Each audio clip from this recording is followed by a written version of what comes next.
Hi అండి. అందరూ ఎలా ఉన్నారు? బాగున్నారా? ఏ మసాలా లేకుండా కోడిగుడ్లు, వంకాయ కర్రీ చేసుకుందాము. చాలా బావుంటదనమాట. ముందుగా కోడిగుడ్లయితే ఇలా ఆయిల్‌లో ఏయించుకొని పక్కన పెట్టుకోవాలి. అదే ఆయిల్‌లో జీలకర్ర, ఆవాలేసుకొని ఏగిన తర్వాత ఎర్రగడ్డలు, కరివేపాకు, ఒట్టిమిరపకాయ, కొంచెం తెల్లబాయ అన్నీ ఏసుకొని బాగా ఫ్రై చేసుకోవాలనమాట. మనం కొంచెం ఉప్పు, పసుపు ఏస్తేనా ఎర్రగడ్డలు భిన్న ఏగుతాయి. ఉప్పు, పసుపు వేసుకొని కూడా కొంచెం సేపు వేగనిచ్చిన తర్వాత నేనైతే 3 వంకాయలు తీసుకున్నాను. 3 టమోటాలు తీసుకున్నాననమాట. ఒక 5 గుడ్లు తీసుకున్నాను. కోడిగుడ్లు, వంకాయ కర్రీ చాలా బావుంటది. మీరు కూడా ఒకసారి ట్రై చేసి చూడండి. ఈ వీడియో గాని నచ్చుంటే లైక్ చేయండి. అలాగే ఎర్రగడ్డలు ఏగిన తర్వాత టమోటా కూడా వేసాననమాట.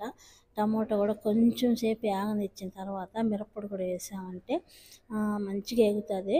తర్వాత మనం ఏ మసాలా అయితే వేయలేదనమాట. ఓన్లీ మిరప్పొడి, ఉప్పు, పసుపు వేసాను అంతే. ఇంకేం మసాలా వేయలేదు. టమోటా కూడా ఏగింది కదా! ఇప్పుడేమంటే కోడిగుడ్లు, వంకాయలు వేసేసి ఒక 10 నిమిషాలు ఆ నూనెలో బాగా ఆ మసాలాలో మంచిగా కలిపెట్టుకొని వేయించుకొని ఒక 10 నిమిషాల నుంచి కొంచెం చింతపులుసు పోసాననమాట.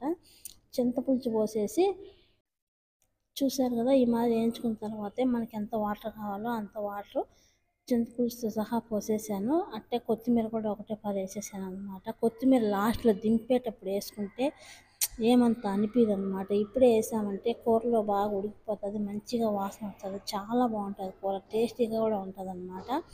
చూసారు కదా! ఇలా బాగా ఉడికిపోయింది. ఇలా వేడి వేడి అన్నంలో వేసుకొని తింటే చాలా బావుంటదనమాట. ఓకే అండి. నా వీడియో నచ్చుంటే లైక్ చేయండి. మన ఛానల్ ఫాలో చేయండి. మరిన్ని వీడియోల కోసం మన ఛానల్ లైక్ చేయండి.